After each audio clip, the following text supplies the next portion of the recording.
जी। मैं शिवेंद्र बहादुर सिंह, प्रदेश महासचिव सुभाषपा, कोऑर्डिनेटर आजमगढ़ मंडल। मामला क्या है? मामला शाम को हम 6 बजे अपने यहाँ जो कार्यालय है बैठे हुए थे पकवाना बाबा रामदल नर्सिंग कॉलेज पे, तो 3 गाड़ियों से कौशल एक हैं जो ज़मीन बेचने और ख़रीदने का काम करते हैं, विवादित छवि है, वो 3 गाड़ियों से आए, हमको धमकाने की लहजे से और सलाह लहराते हुए हमसे बात किए। जब पुलिस को सूचना दी गई तो वो भगे, लेकिन मौके पे कुछ लोगों ने कौशल प्रमुख को पकड़ा, कौशल को जो भू माफिया है उसको पकड़ा और कोतवाल साहब लेके गए उसको। मामला क्या था? इससे पहले क्या कोई विवाद वगैरह हुआ था आपसे? मामला कोई हमारा व्यक्तिगत विवाद नहीं था। एक हमारे मित्र थे, उनको वो 2 साल पहले इससे ज़मीन लिए थे जिसकी रजिस्ट्री है, खारिज दाखिल हुई है। 2 साल से उस ज़मीन की का पोजीशन नहीं दे रहा था, तो हम इससे कहे कि एक बार, कई दिन से बात हो रही थी, तो कहे कि भैया एक बार उस ज़मीन को देख लो, बात कर लो।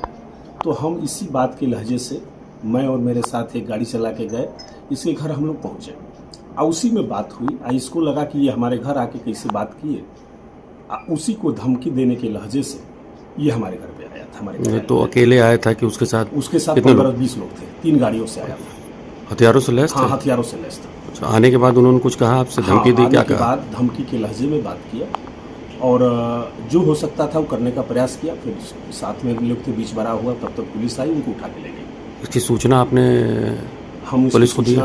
SHO मिश्रा को दिया, उनकी इंचार्ज पकवाइनर को दिया गया, सभी लोग मौके पे हैं। तो क्या ये लोग आपराधिक लोग हैं? और ये जिस तरीके से आप बता रहे हैं कि पिस्टल लेके और आए थे, भू माफिया है, लोगों की अवैध जमीनों पे कब्जा करना इनका लक्ष्य है।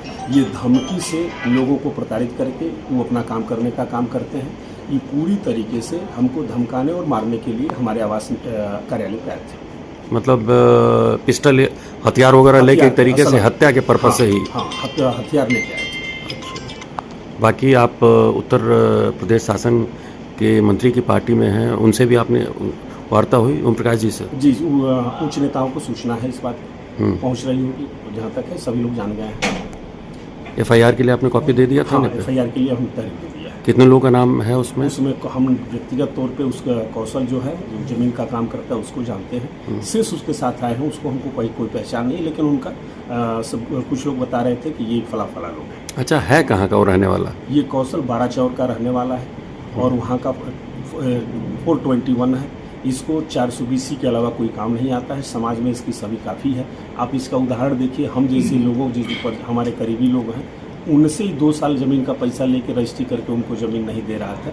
बस यही पूछने के लिए हम और एक हमारे सहयोगी गाड़ी चला के इसके यहाँ गए थे। बस इस पर इसको लगा है कि क्यों हमारे यहाँ आ गए हैं, और ये धमकाने के लिए, मारने के, जान से मारने के लिए इसे ही हमारे यहाँ आया है। जिस तरीके से देखा जाए कि आपके आवाज़ पे एक तरीके से आया और आने के बाद धमकी दी, तो कहीं ना कहीं कोई पुलिस ना आती तो बड़ी घटना भी हो सकती थी। बहुत बड़ी घटना घट जाती।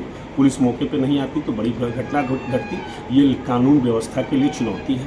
इस सरकार में इस तरह से कोई अगर अपनी व्यक्तिगत पीड़ा या अपना करने के लिए किसी के दरवाजे पे क्यों चढ़ सकता है? अगर उसको दिक्कत थी तो पुलिस प्रशासन को सूचना करता है, वहाँ जाके बात करता है। कानून व्यवस्था का राज था, आप सबकी बात सुनी जाती है। ये गलत हुआ है।